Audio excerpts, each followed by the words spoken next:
on the 27th of August 1991, and our state has had so many leaders, especially at the governorship level since then, with Governor Dige Oyegun being the first governor in 1992 when we had our first election. In 1999, Governor Lucky Nosaka Egbenedion became the helmsman, and that was followed in 2007 by Professor Oseriemen Osumbo. Governor Adams Oshomole followed in 2008 following a court judgment, and he was governor of Edo State up to 2016 when our incumbent governor, Governor Godwin Noorase Obaseki, took over the mantle of leadership. 2024, Edo State is set to have another person in the saddle. Who will that be? Today, we'll be looking at Edo State 2024 and the contending political issues. Join us as we discuss.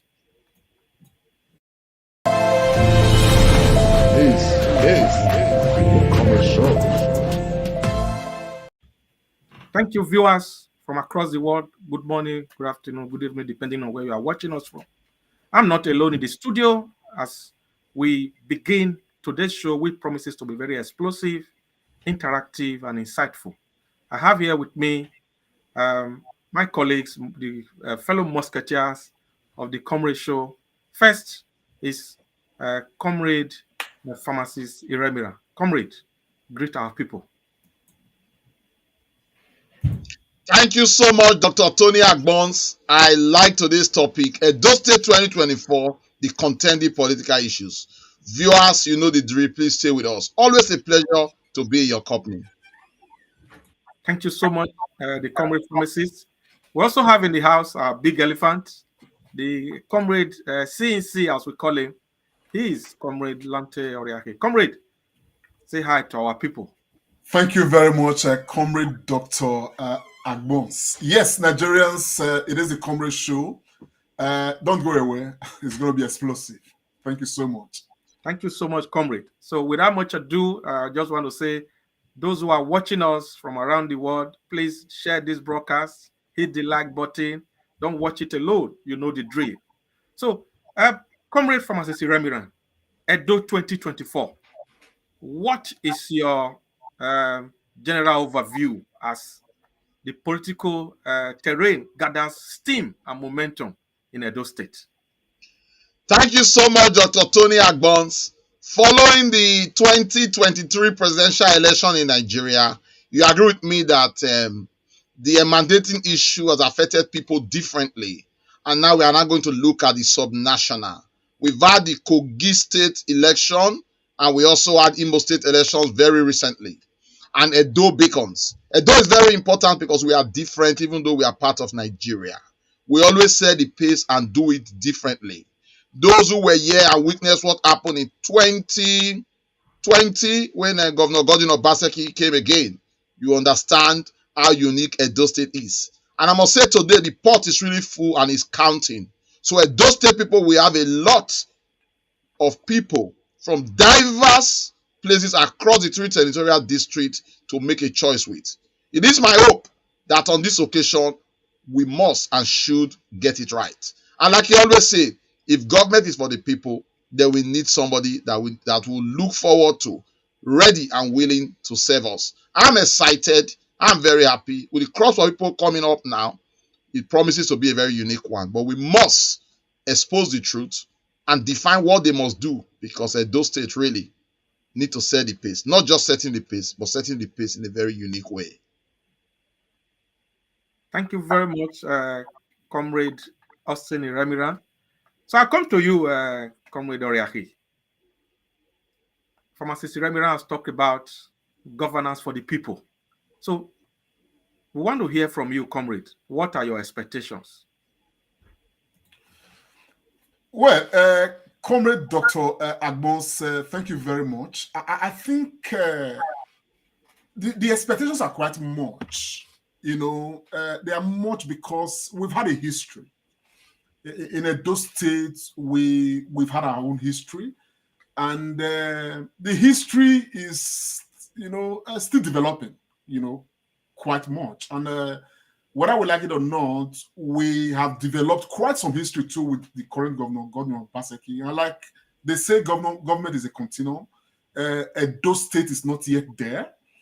The expectations of Edo State people, particularly from the last 4 years to date, many will say a lot has not been met, which means that focus on 2024, depending on where each person is standing, is driven by everybody's varying interests. But over and above all, Edo State people want a better Edo State, a better Edo State than we have today, a better Edo State, that people hope and dream they want to be part of. And so my expectation is tied along this particular terrain.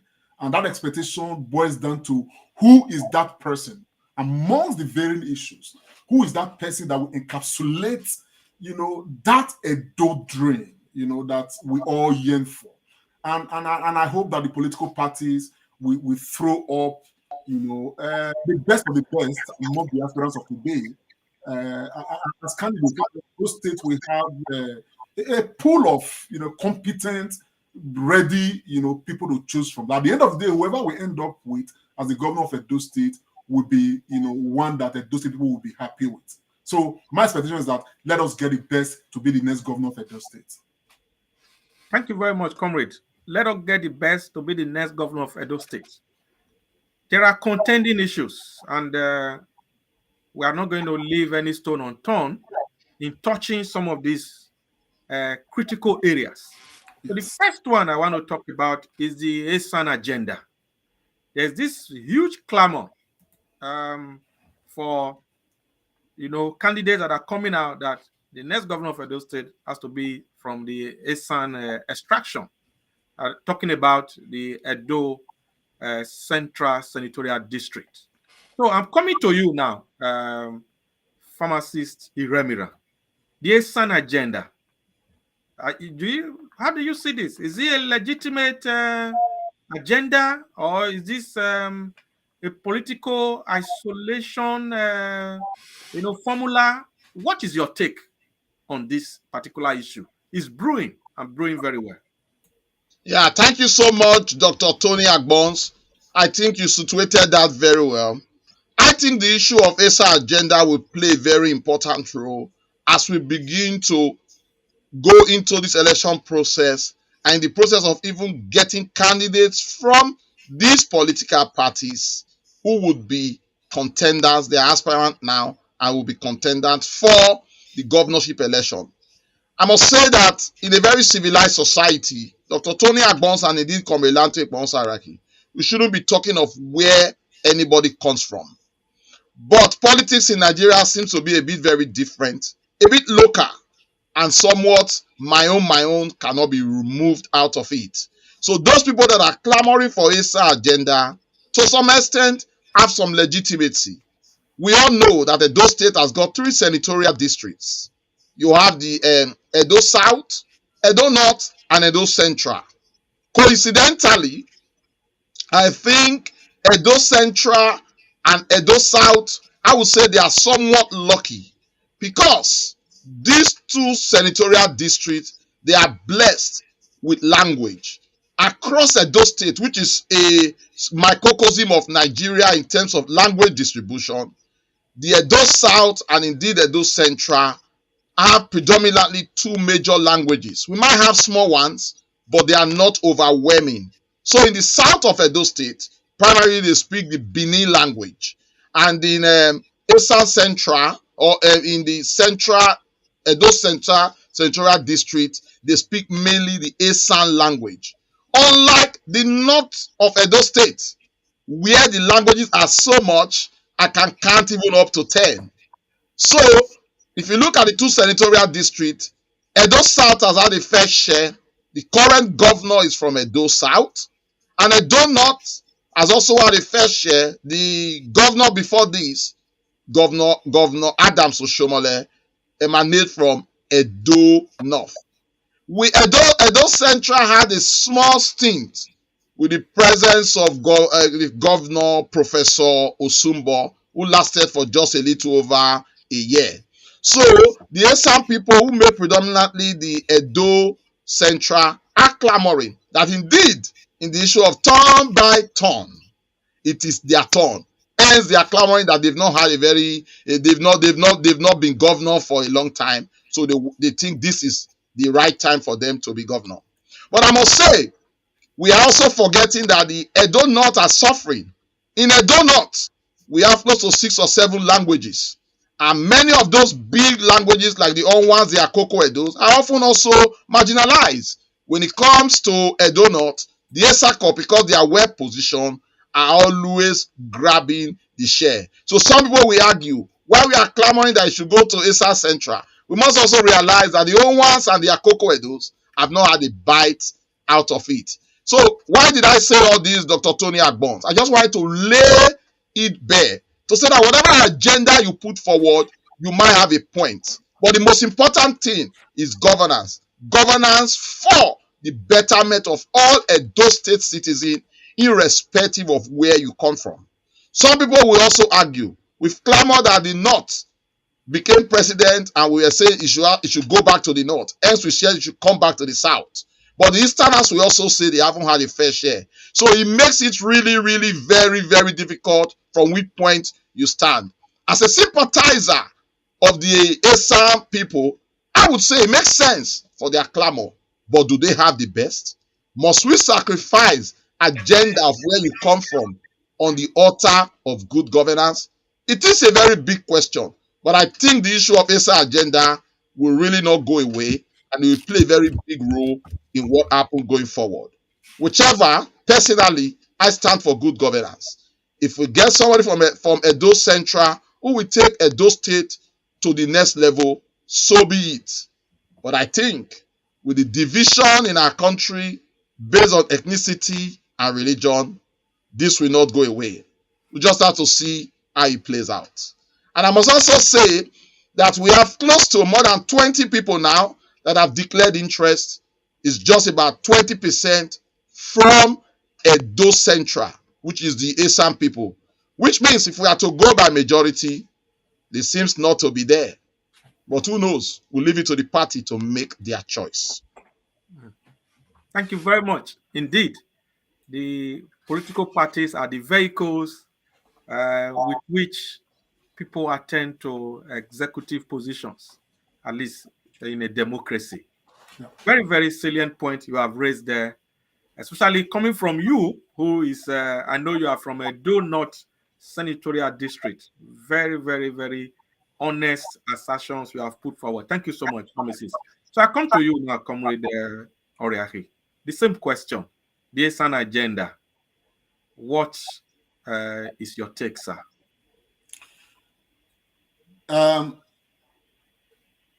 Well, Dr. Agbons, and of course, comrade pharmacist. For me, I honestly think that, I mean, I did listen to comrade pharmacist just now speaking, and looking at all of these varying issues and the varying interests. I honestly believe that every interest is valid. But again, the reality on the ground is what is going to determine what interests, hold sway. When comrade pharmacist talked just now, he spoke, to the extent of the varying, the various ethnic groups that are within the different zones of Edo State. I'm talking about senatorial zones. Politically, Edo State is divided into 3 senatorial districts: Edo North, Edo Central, and Edo South. And the argument is being made that people from Edo South have had quite some fair share, and even from Edo North. And so I think that is what is really making the case for the Esan agenda. So I mean, forgetting the subplot of all of these with the different ethnic groups that come from the different senatorial districts, like coming from Austin, alluded to just now. In Edo North, there's the Owans, there's the Afemites, so many of them and all of that. And some have not had their fair share. And when you equally even go to, to the Edo Central, where the clamor is loud about the Esan agenda, you begin to equally understand that even within the Esan, what's it called, nucleus, there are still some little distinctions here and there. I've heard some people argue that some people are not Esan enough. Some are more Esan than the others. So all of these arguments, they persist. Beyond this issue of geopolitical, senatorial districts, okay, there's equally an argument for a woman governor, for instance. Like Edo State has not had a female become governor. So there are so many issues. Yeah, we are coming to that. Yes. We are coming to that. Yes. So there are so many issues. And I think very honestly that all of these issues, like I said before, they are valid. Now, let's come back to the reality on the ground. The reality on the ground is that there are some, senatorial districts in those states that have more political value. When I mean political value, everybody has political value, but they have more numbers to determine who the next governor becomes. So you cannot rule out where those people tend to align with and all of that. So a lot of these comrade, sorry to interject, and you are going to continue on this trajectory. Yes. There is the belief that the current incumbent, when it was coming in, there's the belief that it was said that, okay, you support us, so when you finish, you will not support us. I don't know. How do you juxtapose that? I think that is where the problem really is. Currently, we have PDP, in government. Yeah. If there is a belief within PDP that this is what should be, okay, who is there, okay, that says that PDP will be the one to produce the next governor of Edo State? Who Absolutely. says that? Absolutely. Because at the end of the day, the next governor of Edo State is going to be determined by Edo State people. True. The next governor of Edo State may actually be an APC member, may actually be a Labour Party member, may actually be somebody from nowhere. That the wind of what was it called a change would just say, man, this is the human being that will be the next governor of Edo State. So at the end of the day, nobody should use whatever arrangement the PDP has, okay, to represent, the alignment of Edo State people on the general scale. So I think there are different determining factors. Again, if the PDP decide to throw up somebody from Esan land, for instance, and APC, for instance, appears to be gearing towards bringing out somebody from Edo South, we don't know where Labour is going to go. You understand? At the end of the day, it's a game of numbers. Yes. So but I would say that every position, every agitation is valid, but the ultimate validity is the choice of the people of Edo State. Yeah, I wanted to put that. You have this beautiful poster. I wanted to put it back so that our viewers, because want to really go into the nitty-gritty now. I'm just looking at the faces. The ones I cannot really remember their names, you guys will help me. I can see there Dr. Mrs. Loretta Oduware Ogboroko on the top left. We have Aswe Igodalo. We have Professor, particular order. We have Professor Oserieme Osumbo. We have the incumbent Deputy Governor, Honorable Philip, Right Honorable Philip Shuaibu. Yes. We have Omorege Ogbede Hama, I can see there. We have Dorin Okoje. Pardon? Dorin Okoje. So we have Dorin Okoje there. We have Olumide Akpata. I can see Dr. Angela Brume Asom. I can see Pastor Osage is there, Yamo, if I'm right. I think it's there. I can see Ogbemudia Basi there, Osage. Then I have Aslemo Jeswa, and I'm just trying to, I think I've missed one. Ikhine, yes. So, and others that we because of space we have not put here. So, Pharmacist Remira, you've seen all these names across Edo State. So I want you to do a further cross re-examination of capacity, competence as a determining factor in this whole political dynamics? Take the mic, pharmacist Iremira. Thank you so much, Dr. Tony Agbons, for reading those names. I just want to add a few more. We have, I think, Kazim Afegboa, who only 2 or 3 weeks ago also declared. There is one Mr. Denis Aikerogie, who has been hitting the WhatsApp pages. I think is there. Prince Egbe Omorodion.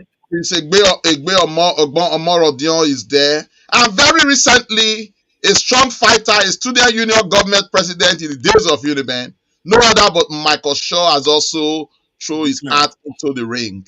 So there are so much. I am excited, but I'm also not too excited. I think when I was discussing with Comrade Lamte, he was happy that we have so many people. But I think sometimes when the people are so much, it causes a lot of problems. But he also drew my attention to the fact that when there are more, it also creates more opportunity for us to see the best. So I think I tend to agree with him. Let's see how it goes. But first and foremost, Dr. Tony Agbons, the issue is, are these people competent? Do they have capacity?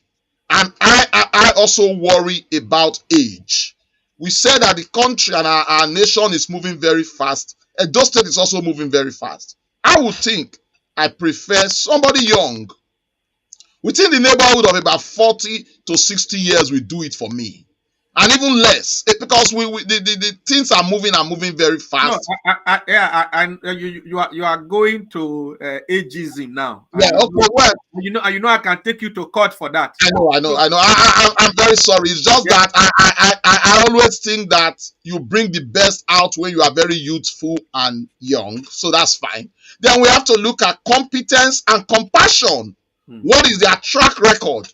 We don't want Edo State to be like other states where we begin to struggle about certificates, about school, not having proper track record. But I know this will not happen in Edo State, because looking at those names, you see that we know where they are coming from. But we then need to be able to rediscover and ask about their track record. I am also somewhat very worried with many people that have been in government, because I think our politics is so dirty that when you've been there for a very long time, you can get your hands soiled. And once you have these will I call it baggages following you, it may also make governance a bit difficult. So those state people should look out for that.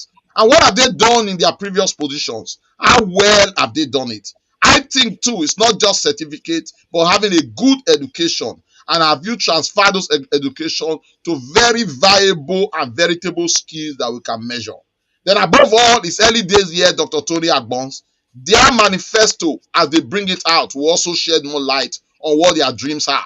But I think the next governor should know what he's saying on education, what he's saying on health, and what he's saying on economy. Edo State is blessed. We need somebody that thinks to be able to open up Edo State and create wealth for us. Many a time we've heard that people abroad are mainly from Edo State. Some involved in form of position, some just running away. A good government and a good person in the saddle will sort of curtail that. We've heard of Edo State 2.0. Many people say it's not working. So education for me is very important. I think those parading themselves appear very youthful. It makes it even more difficult. And again, Dr. Tony Agbons, how democratic are our political parties? Because they are going to play a very important role. And you see, when the pool of people are so much, they may begin to play those funny politics and even remove the best even before we start. Yes, thank you very much. In fact, you took the sail out of my ship there, Comrade Pharmacist Iremira, because I'm going to come to the role of money politics and godfatherism as we approach this Edo 2024. Comrade, I know this political conversations and narrative, they are your terrain. Is game for you. So I want you to very briefly touch on these two areas, the godfatherism factor and then money politics, because preventing the political parties, I'm talking of the three major political parties in Edo State now, the PDP, the Labour Party, and the APC, bringing out the best from which Edo people will make a choice. Please, over to you. First, I think it's a dilemma. It's a dilemma that will not be resolved, within this political window. it probably will not even be resolved in the next decade because politicians have weaponized poverty in Nigeria to the extent that the only language that the ordinary Nigerian, the average Nigerian, understand is what role money is going to play. And so everybody, with all due respect to the very few who may not be inclined to this, everybody, sing the praise of money. You understand the picture of what I'm saying now? And so that's our polity at the moment. And there is no way, the way they have coined out our politics to be, the language our politics speaks is the language of money. So there is no way that we can get anything out of our own political development today without money being involved. The only hope and wish that many of us have is that even while money politics is at play, let it be that the benefactors are people who are competent, and there are people who who have a very clear understanding and a clear vision of what they want to come and achieve, as political leaders, elected officers, and all of that. You understand the picture of what I'm saying now? Because at the end of the day, oftentimes we've had people who are of goodwill who really will be able, give us a good and a proper standing, as political leaders, as elected officers, but they do not have the wherewithal. They do not have the means to get to where they ought to get to. You understand? So today, if we have such people that have the capacity, they have the goodwill, they have a clear vision, a clear purpose, we should hope that they have the wherewithal, they have the money, you understand, to muzzle it out with the political demons in the environment and get political power, so that in turn their goodwill, their commitment, their vision, can begin to defend the ordinary people. My brother, there is no way we are going to divorce money out of this matter. It is actually going to be yet again the determining factor. We have seen it. It's a trend. We saw the last local government election that took place in those states. It wasn't an election, it was a selection. And the only thing that made it a selection was because money played a role. We saw it in the presidential election. We saw it, at the level of the court.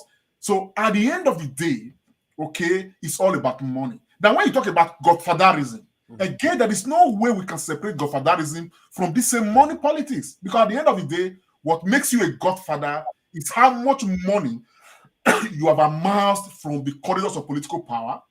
You understand what I'm saying now? That you have not been able to buy people to become subservient to you politically. Okay, they call you their political lord, and you are able to use your money, use the power of your influence to put these people in different positions so that they continue to pay obeisance to you, political obeisance to you. You know, and the sole aim of all of that is to ensure that political power never get to the people who truly will dispense governance to the people of Edo State. So it is selfish. It will continue to be. So for me, it is a case of the people of Edo State today versus the godfathers of our politics. In 2020, we did come out to display our will to say we don't want a political godfather. We trooped and circled ourselves around Governor Baseki to ensure that we divorce the political godfatherism relationship between him and former Governor Adams Oshomole. And those people succeeded. The unfortunate story today is that, and it's a question, has Governor Baseki himself become the political godfather of Edo State? If that is the case, I am sure Edo State people will be willing to repeat what they did in 2020. You understand what I'm saying now? But it's a tall task because godfatherism comes from the money people have amassed in politics to continue to oppress the people so that their own will and their will alone will go sway continually. It is a struggle that the people, must fight against. Godfatherism. You have linked it, that is directly proportional to the cash that is available to be dispensed for political machinery. Oriahi 2023. I'll give you a citation there, comrade. Well done. Yes, thank you very much. This is really, really great listening to you. viewers of the Comrade Show across the world, our numbers are on display. You can see the +44 number there. Please get in touch with us. Make your contributions. There have been a lot of buzz on the chat. I'm seeing some on the screen here. Some may not be visible to viewer, but both on our YouTube, our Facebook channel, Twitter as well. So please get involved in the conversation as far as this election is concerned. And let's not forget, Edo State, our population is just about close to about 5 million now, 4.5 to 5 million. If we extrapolate from the last census that was done and the population growth we're having, there are people in Edo State who are not necessarily indigenous, but Nigerians from other parts of the state who will also be part of this election. So we must have that at the back of our mind. So very quickly, comrade, you have said a lot. Pharmacist Iremira, I want you to talk about the money and godfatherism part of Edo 2024 election. What is your take, sir? Thank you so much, Dr. Tony Agbons. I know you don't like me so much. You've displayed it again. You want me to make a comment following the very erudite comment by Komilate Ponsaraki. What more can I say? The man in the local government has said it all. Godfatherism and money are all intertwined. And Komilante has said a lot about it. Dr. Tony Agbons, I see godfatherism differently. To be frank, it wouldn't have been such a bad thing if, as a godfather, you bring somebody in. But the question is, the Nigerian godfatherism is somewhat different. In very advanced countries and advanced climes, you do have godfatherism, but their purpose of bringing a candidate is for service and development of the state. But in our country, it's not. It's just to continuously make the state haven't helped somebody to power. There is nobody that can walk alone to power. You need some form of help. It is that help, because our politics have become more of money, that gives the too much power to godfatherism. Godfatherism in itself is not bad if the intention is very clear. But as you can see in our country, it is. I take you to River State. It's not even up to 4 or 5 months. And you can see that the godfather that brought the godson want to continue to remain godfather.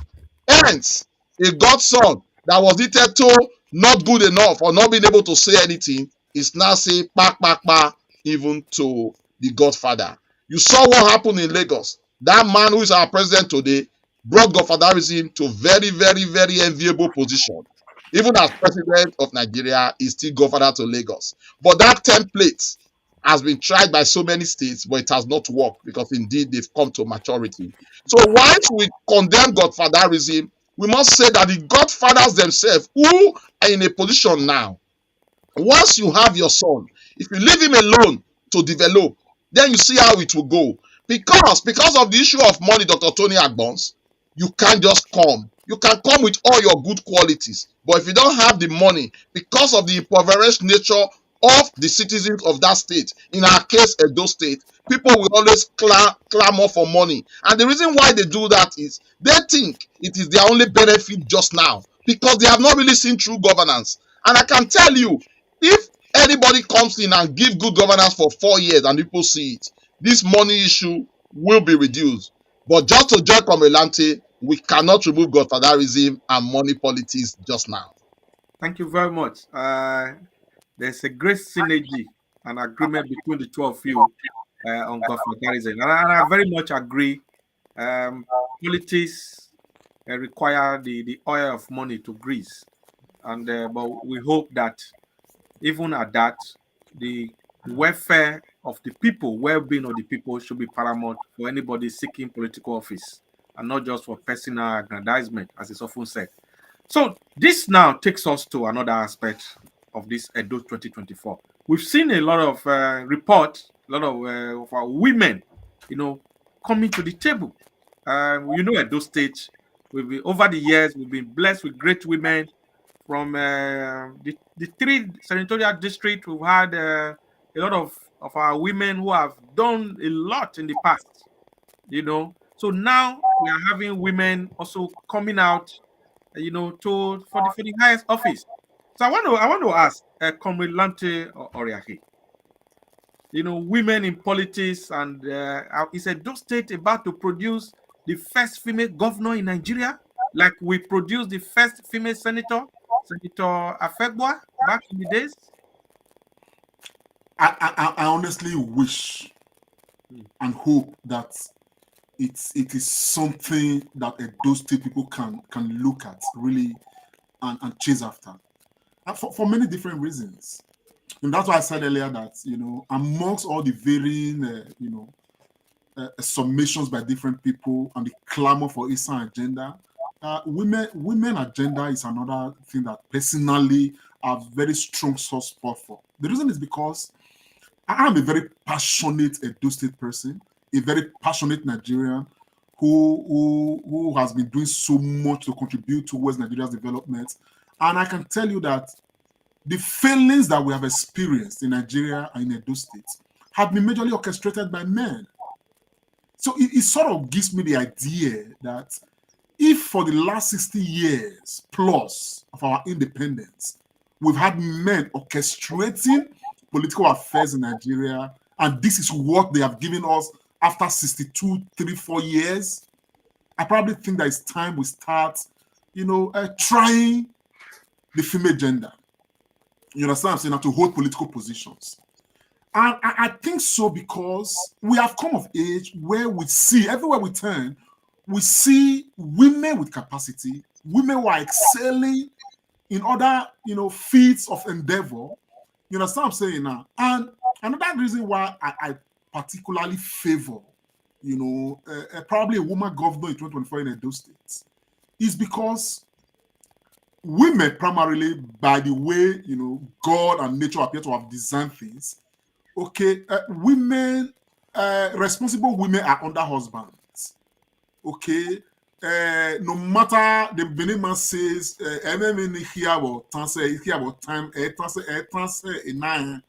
no matter how tall the okra is never bigger than, her source.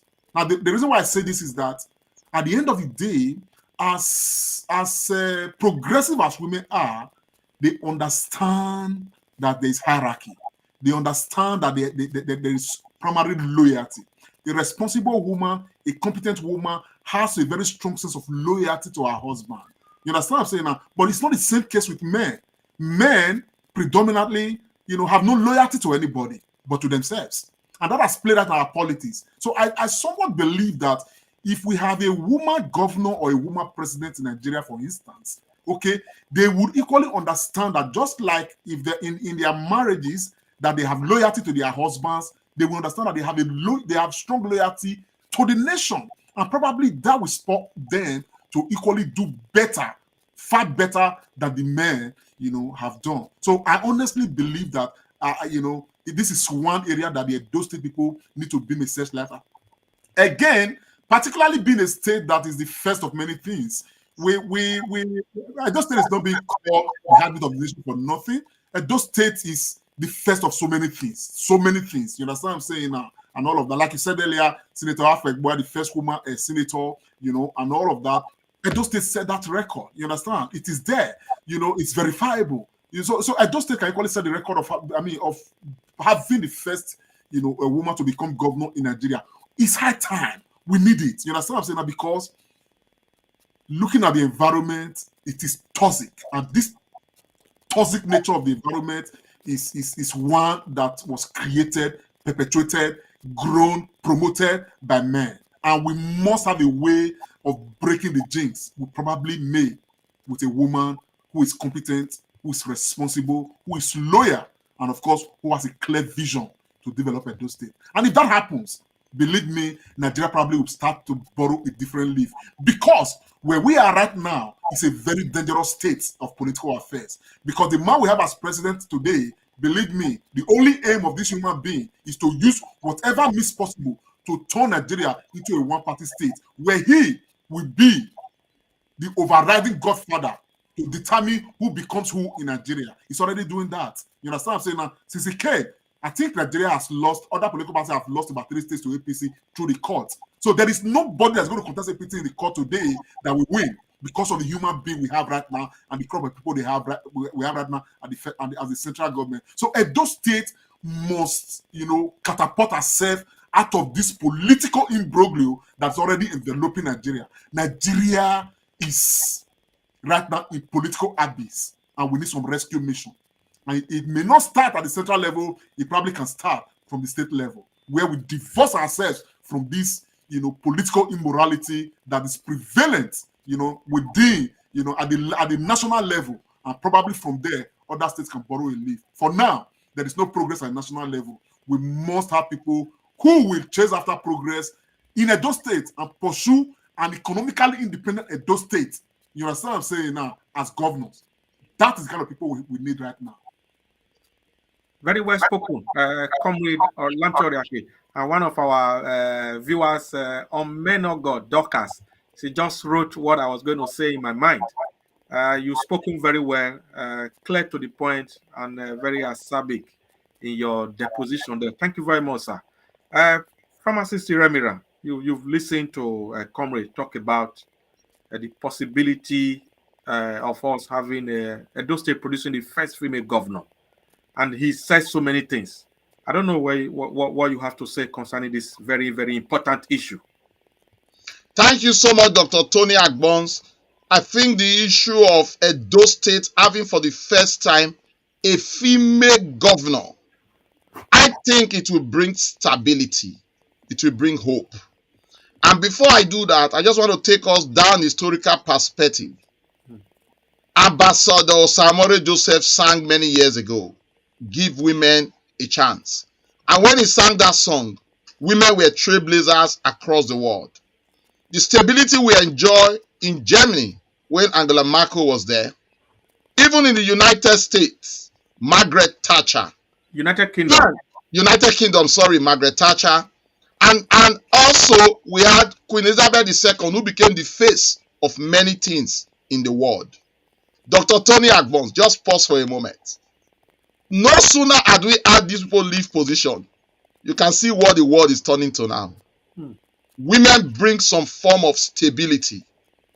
They bring hope and they bring empathy. It was Socrates who once said, "An unexamined life is not worth living."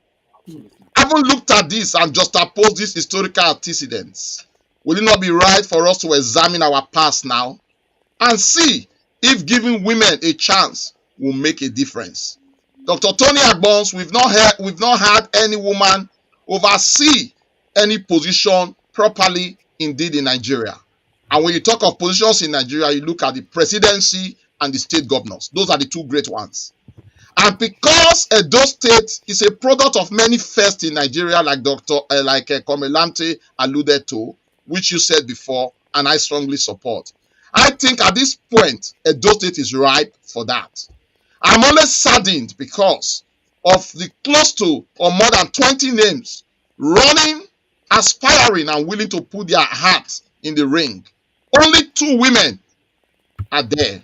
I want to encourage many women of great integrity from Edo State to come forward and make themselves available so that men will not say they were not there when we wanted to can them. At the moment, we have our own Dr. Loretta Oduwari Ogboroko, and I understand Dr. Asom from the United States as well, who has also put herself into the ring. I call on all Edo State people, let all the women come up. Let's have a bunch of them to pick from.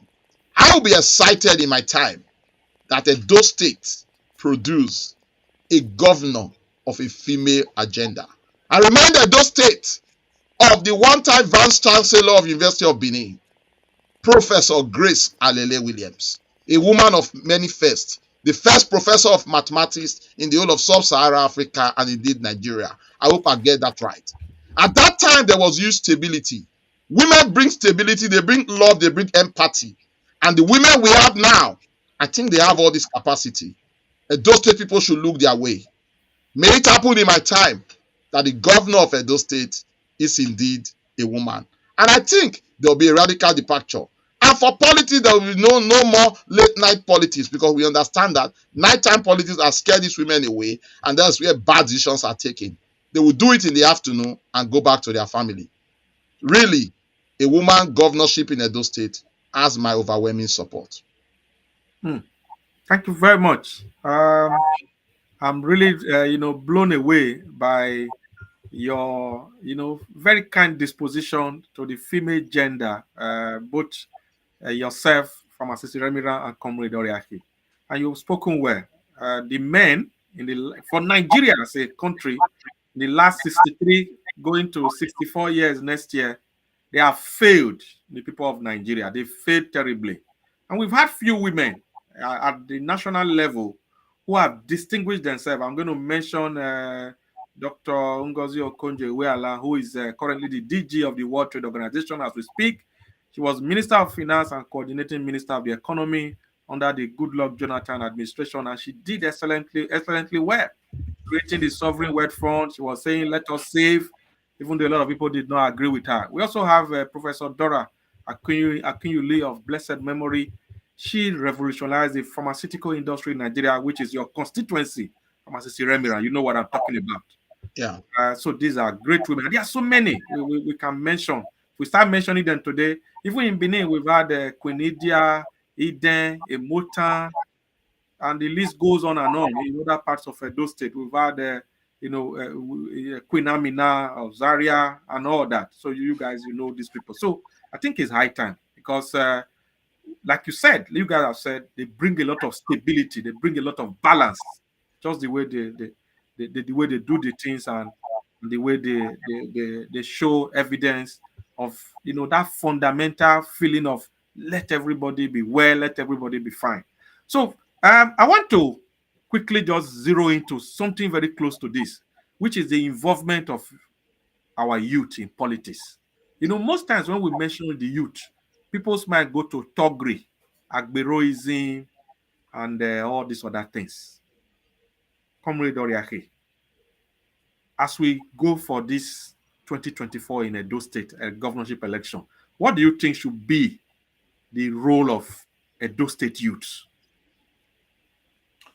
I think honestly, we are young people. You know what I'm saying? I would probably easily fall into that category of youth if it is not calculated by age, as to 40 years and all of that. I think a lot of what has been the political bane of Edo State and Nigeria has been perpetuated by the youth.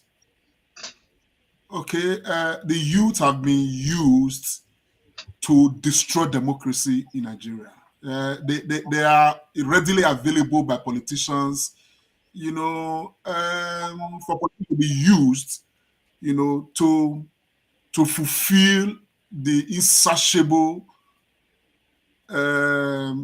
desire of politicians, which is selfish, which is not public oriented. I think that if there's a role that we as youth, and you have a caller. Yeah, let's take the call. Hello. Hello. Yes. What's your name, sir? Where are you calling from? My name is Dr. Okumbo. I'm calling from United Arab Emirates. Go ahead, sir. Yeah, you can contribute to the topic on our discourse. It's a very interesting topic, and it's the topic of the day that giving everybody a vote and in Edo. And as you know, Edo being the heartbeat of Nigeria will always have a way of setting for peace. And this is probably going to be the most contested global election in Edo State in a long, long time. With the parties having very formidable, known, popular politicians, and then some relatively unknown, yet formidable their own rights coming into the range. So it's going to be across the parties, more so because of the presence of Labour Party that has not been there, shaking up the whole arena that the ones dominated APC and PDP terrain is no longer solely theirs. Labour Party has done a lot. I mean, in its attendance during the presidential election shows that it's capable of shaking the whole system. And although also led the trail of Labour Party to the national level. And so it's going to be like they say, a summer slam or one of these WWE titles where the titans are going to clash. Now, talking about the female, yes, for one, we should have formidable, reputable women. We've had them here, but somehow many of them have not had the confidence to show up to this level.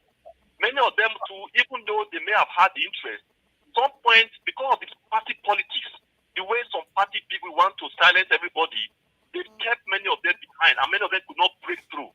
So, but this time are not going to be so, because they're going to have, from the two females so far, these are formidable individuals. Competence, capacity, and everything you want to think of. And so it's not going to be the usual way of silencing the women versus a woman being make it keep quiet. No.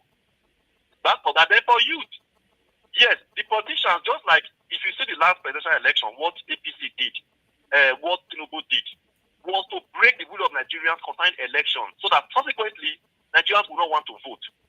And the same thing they have done with the youth over the years, pushing the youth aside, using them for dirty things. Many of them have been so broken to the extent that they don't see themselves as having the capacity to join the system and make a difference. They rather be on the cheerleading side, playing dirty games here and there, dirty jobs for the politicians. But, however, you will try to know that I know a young man who was once clamoring for a Labour Party, but politics pushed him away. YPP is having somebody who already is even shaking some big wigs. He's not too well known. He hasn't been, it's just his first attempt coming out. Now, some people have already seen him as a threat because of his grassroots ability. I would now use the point to introduce, his name is Paul Okumbawa. Find out. He is a formidable grassroots person in Benin. To the extent that some APC, particularly PDP, has seen it that this boy Mr. Sayed America, could you just round up in the next few seconds? Okay, so that's what I want to say. I want to just say that there is a youth among several who are coming up. So look out for those who are not seen now, who will show up very soon. Thank you so far. Absolutely. Thank you so very much. Thank you very much, Dr. Kumbawa, calling all the way from UAE. So, comrade, if you can just round up youth involvement. So for me, I expect and I hope that youth will play the role of being catalyst for change now in this election.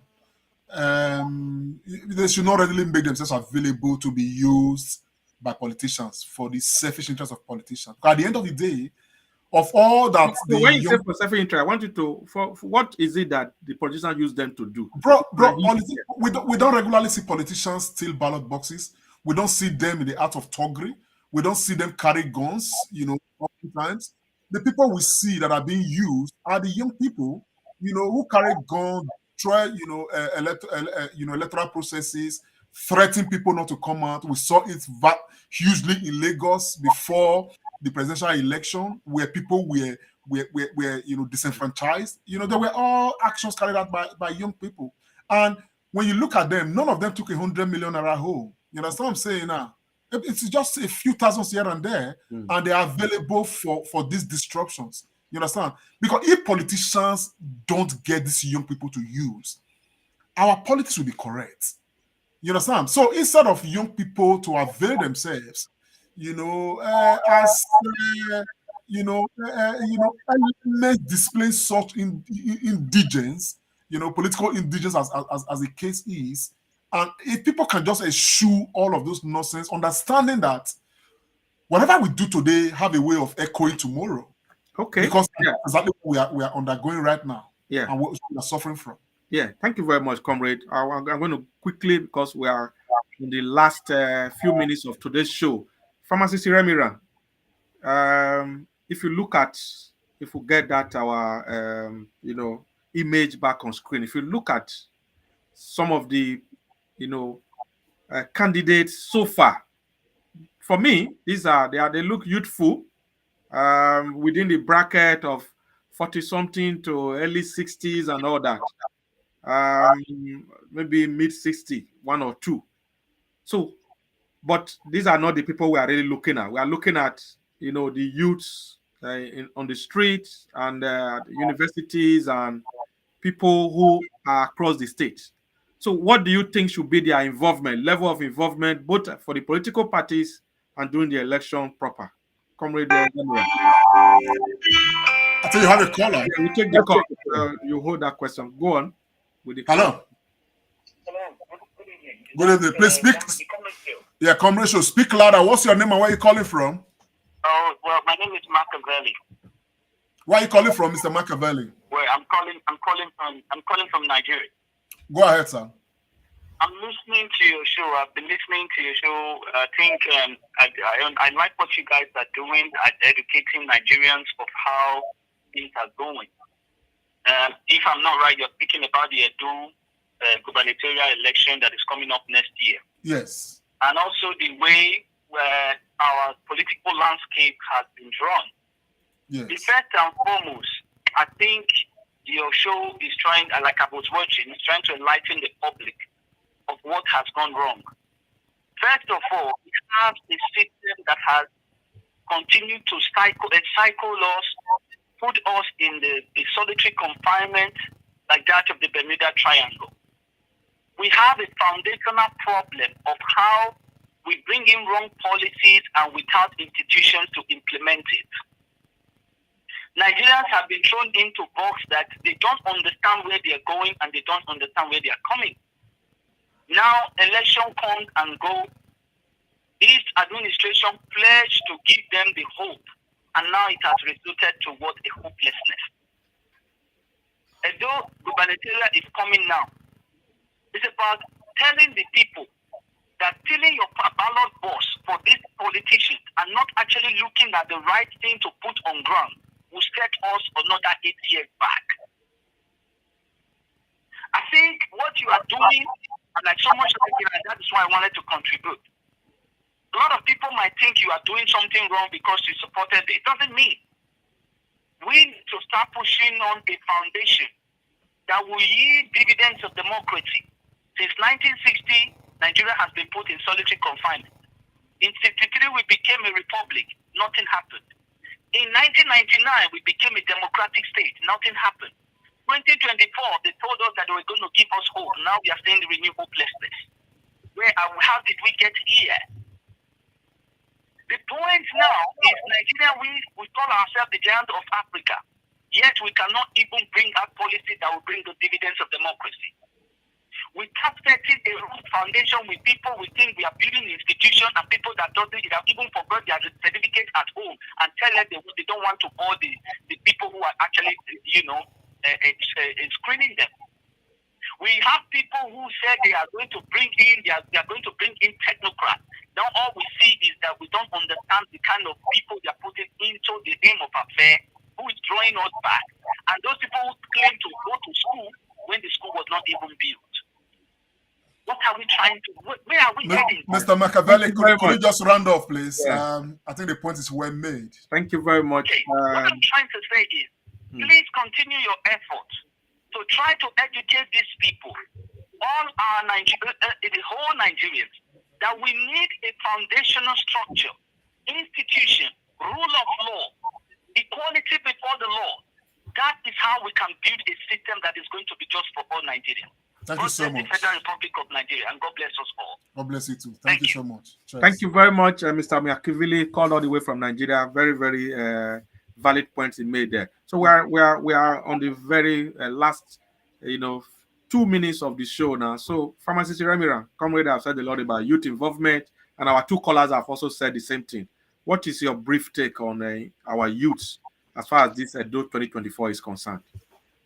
Thank you so much, Dr. Tony Agbons. After the 2023 presidential election, I was disenchanted, especially with the youths, because we were the instrument that was used. And I believe every youth that played a role, whether good or bad, by now should be regretting their action.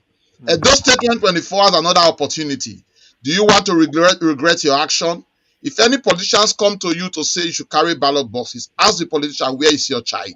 Let their child too be involved. There is no amount of money that is worth the suffering you're going to get after they get into office. Let us be wise. Thank you very much.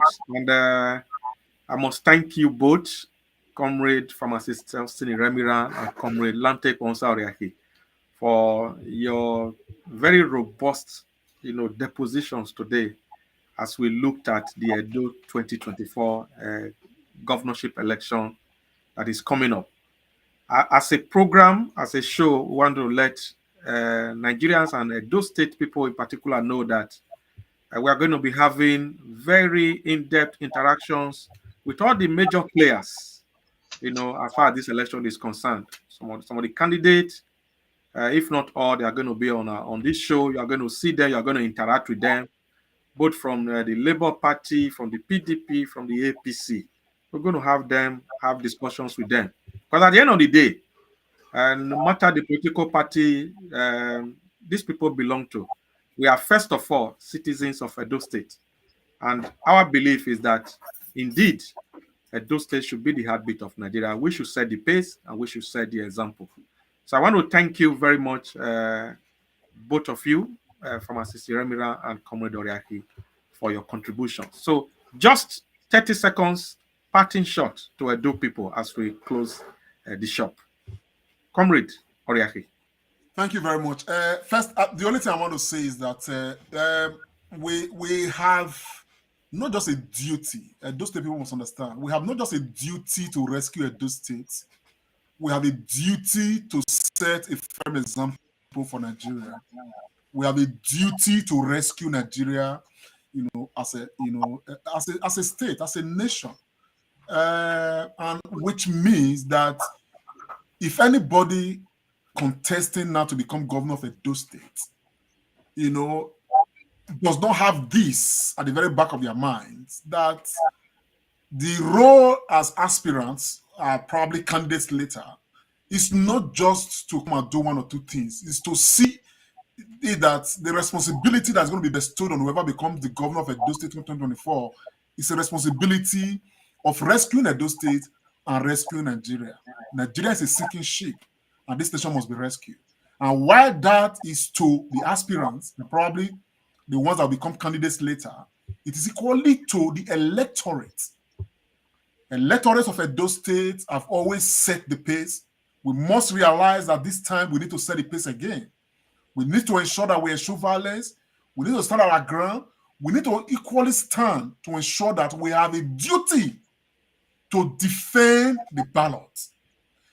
And we need to equally understand that amongst those things that will be working against us will be the institutions of the Nigerian state, INEC, politicians, and all of these human beings that are, whose interest, overrides our collective interests. So we must understand that we have a huge role to stand our ground against the antics of INEC, to stand our ground against the antics of politicians, to stand our ground against the antics of godfatherism and money politics, to ensure that whoever Edo State people chooses become the governor of Edo State. That'll be my parting shot. Thank you very much. Thank you very much. So over to you now, Pharmacist Remira. Thank you so much, all Edolites. The Edo State of our dream is possible. Don't stay on the sideline. Get involved. Wow. Thank you so much, gentlemen. And on this note, dear viewers, we just thank you so much. Hopefully, we'll see you on the other side of December. This has been the Comrade and Friends, a segment of the Comrade Show. See you next week, Sunday.